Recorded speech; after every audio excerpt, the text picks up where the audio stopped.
सोचिए एक ऐसी यूनिवर्सिटी जहां सिलेबस का कंटेंट कोई इंसान नहीं बल्कि एक आर्टिफिशियल इंटेलिजेंस बना रहा है। मतलब पढ़ते समय सारे डाउट्स भी एक एआई ट्यूटर ही सॉल्व कर रहा है। हाँ, और कहानी यहीं खत्म नहीं होती। बिल्कुल, जब परीक्षा देने बैठते हैं तो एक दूसरा एआई प्रॉक्टर हर एक पलक झपकने पर नजर रख रहा होता है। सही कहा आपने। ये सुनकर किसी साइंस फिक्शन फिल्म का प्लॉट लगता है, पर आज की ऑनलाइन एजुकेशन की यही हकीकत है। हाँ, और इसीलिए आज की हमारी इस गहरी चर्चा का मिशन इसी जटिल सिस्टम को डिकोड करना है। क्योंकि जब वर्किंग प्रोफेशनल्स ऑनलाइन डिग्री के लिए एनरोल करते हैं ना, तो उन्हें एक बड़ा कल्चर शॉक लगता है। एकदम सही। उन्हें लगता है कि घर बैठे कुछ वीडियो प्ले करने हैं और वीकेंड पर एक असाइनमेंट सबमिट करके डिग्री मिल जाएगी। लेकिन सिस्टम अब बहुत एडवांस्ड हो चुका है। हम आज एमआईटी यूनिवर्सिटी ऑनलाइन के असेसमेंट दिशा निर्देशों का विश्लेषण कर रहे हैं। जी, और उनके नए लर्निंग मैनेजमेंट सिस्टम यानी अमीगो पोर्टल के ट्यूटोरियल्स भी हमारे पास हैं। साथ ही एआई पर उनके चेयरमैन के बयान और प्लेजरिज्म यानी साहित्यिक चोरी के सख्त नियम भी मौजूद हैं। हमारा मुख्य फोकस इस बात पर रहेगा कि इन सब नियमों के बीच छात्र अपना मॉड्यूल असेसमेंट कैसे पूरा करें और अपनी डेडलाइंस को बिना तनाव के कैसे मैनेज करें। तो चलिए इस पोर्टल के आर्किटेक्चर से ही शुरू करते हैं। मुझे पूरा अमीगो पोर्टल ना एक डिजिटल एस्केप रूम की तरह लगा।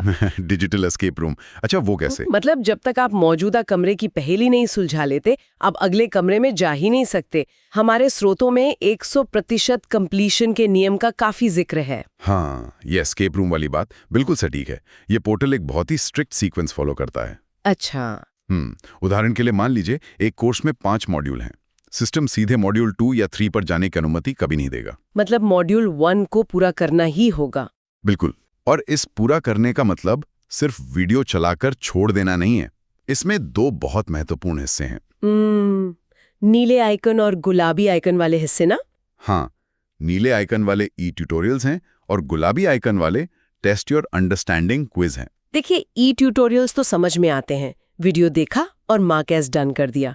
लेकिन ये गुलाबी आइकन वाले क्विज मेरी समझ से थोड़े बाहर हैं। ऐसा क्यों? क्योंकि स्रोतों के अनुसार इनके कोई मार्क्स फाइनल ग्रेड में जुड़ ही नहीं रहे हैं। तो वर्किंग प्रोफेशनल्स जिनके पास वैसे ही समय कम होता है, उनके लिए ये प्रैक्टिस क्विज अनिवार्य क्यों है? सतह से देखने पर यह समय की बर्बादी लग सकती है। हाँ, मुझे तो उनके सीमित समय की बर्बादी ही लग रही थी। पर इसके पीछे कॉग्निटिव लोड थ्योरी और स्पेस्ड रेपिटेशन का विज्ञान काम कर रहा है। जब कोई सिर्फ वीडियो देखता है तो वो ज्ञान पैसिव होता है। मतलब दिमाग उसे लंबे समय तक स्टोर नहीं करता। सही कहा। वो गुलाबी आइकन वाले क्विज असल में छोटे छोटे चेक पॉइंट्स हैं। ये मजबूर करते हैं कि जानकारी को एक्टिवली रिकॉल किया जाए। तो ये सिर्फ एक ताला नहीं है, बल्कि सीखने की प्रक्रिया को धीमा करने का एक तरीका है। एकदम सही पकड़ा आपने। ये एक एंटी क्रैमिंग आर्किटेक्चर है। ऑनलाइन शिक्षा में सबसे बड़ी दिक्कत यही है कि लोग डेडलाइन से एक रात पहले सारा कंटेंट रटने की कोशिश करते हैं। हाँ, और फिर भयंकर तनाव होता है। बिल्कुल। तो जब कोई वो गुलाबी क्विज पूरा करता है तो वो अपने दिमाग को सिग्नल दे रहा होता है कि मैंने इस हिस्से को समझ लिया है। इससे जब बड़े असेसमेंट की डेडलाइन आती है तो वो पहाड़ जैसी नहीं लगती। तो सबसे पहली व्यावहारिक सलाह यही है कि इन आइकन्स को रुकावट ना माने। हाँ, बल्कि इन्हें सफलता का पेस मेकर माने। ये बहुत ही दिलचस्प नजरिया है कि सिस्टम खुद आपको आपकी ही गलतियों से बचा रहा है। बिल्कुल। तो चलिए मान लेते हैं कि सारे नीले और गुलाबी आइकन्स पार कर लिए और मुख्य मॉड्यूल असेसमेंट खुल गया। यहाँ आकर मार्किंग का गणित कैसे काम करता है? मार्किंग का ढांचा बहुत स्पष्ट है। पूरा कोर्स 70% एक्सटर्नल और 30% इंटरनल असेसमेंट में बटा होता है। अच्छा, तो एंड टर्म एग्जाम 70% का होता है, जो साल में 2 बार होता है। हाँ, लेकिन असली गेम चेंजर वो 30% इंटरनल असेसमेंट है। इसमें असाइनमेंट 1 और 2 होते हैं।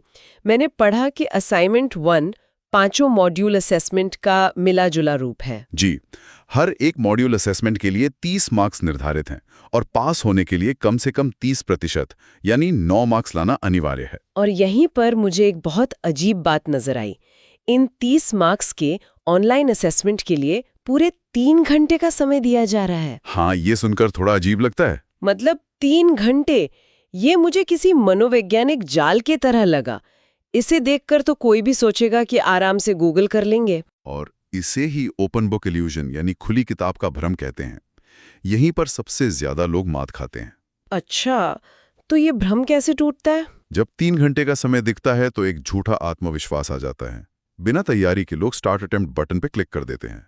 उन्हें लगता है कि इंटरनेट पर सब मिल जाएगा। बिल्कुल, लेकिन जैसे ही टाइमर शुरू होता है और सवाल कॉन्सेप्चुअल होते हैं तो जवाब खोजने में ही सारा समय निकल जाता है। क्योंकि एक बार बटन दब गया तो आप उसे रोक नहीं सकते।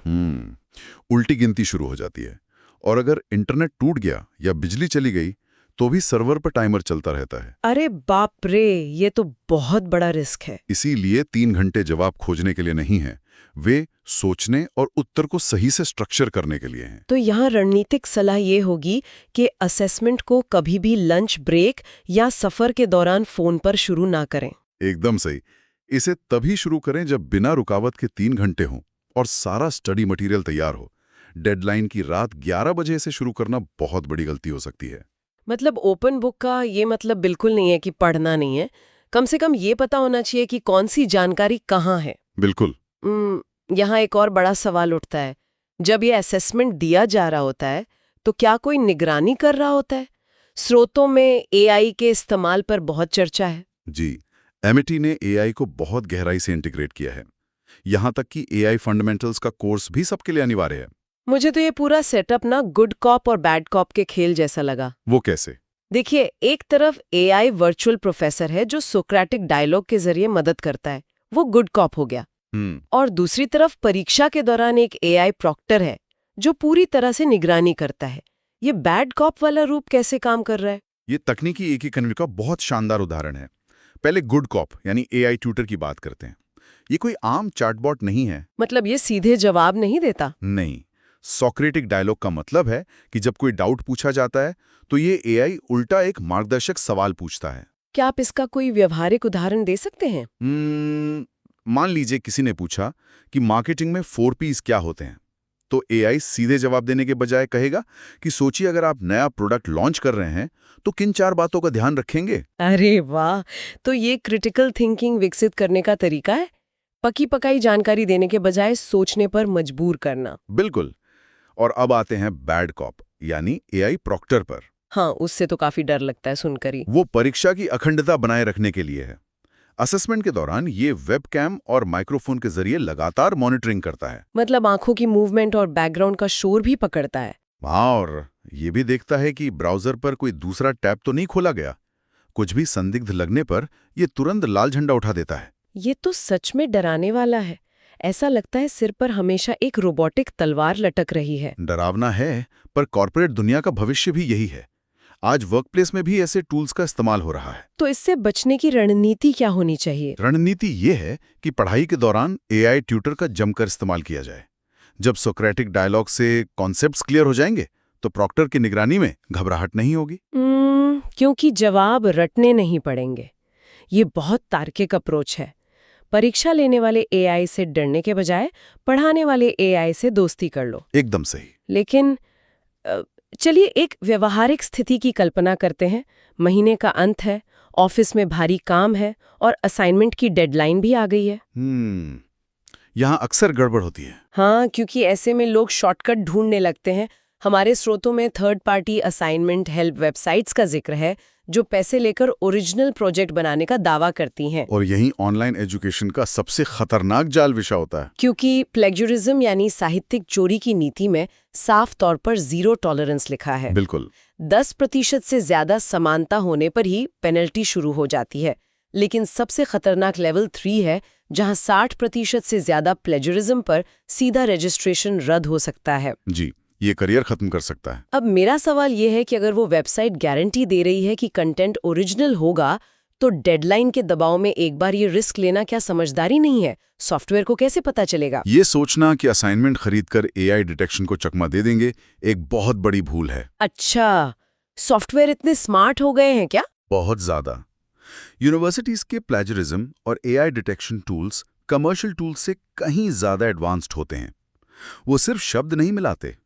तो वे और क्या चेक करते हैं? वे वाक्य की संरचना, लिखने के पैटर्न और लाखों पुराने असाइनमेंट से तुलना करते हैं। अगर वेबसाइट ने पुराने काम को थोड़ा सा भी स्पिन किया तो आप सीधे लेवल 3 की चपेट में आ जाएंगे।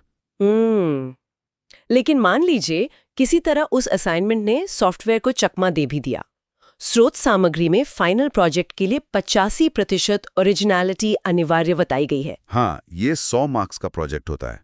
जिसमें 70 मार्क्स रिपोर्ट के और 30 मार्क्स वाइवा के हैं। मुझे तो लगता है कि ये वाइवा ही वो असली छलनी है जहां शॉर्टकट लेने वाले पकड़े जाते हैं। आपने बिल्कुल सही नब्ज पकड़ी है।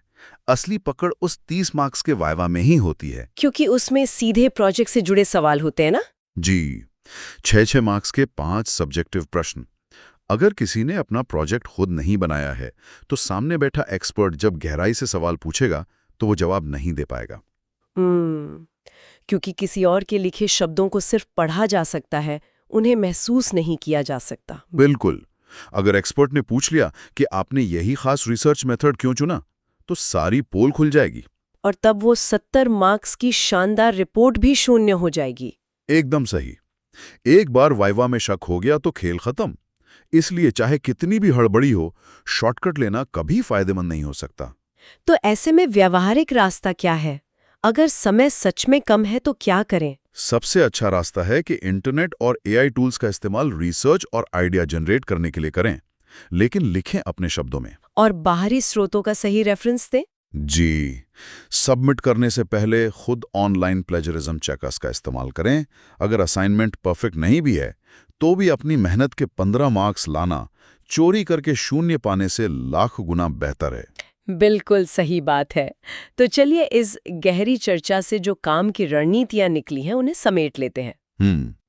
सबसे पहले तो पोर्टल के अनुक्रम को न तोड़े। नीले और गुलाबी आइकन्स दुश्मन नहीं बल्कि पेसमेकर हैं। दूसरा, 3 घंटे के टाइमर और ओपन बुक के भ्रम में ना जिएं। पूरी तैयारी के साथ ही असेसमेंट शुरू करें।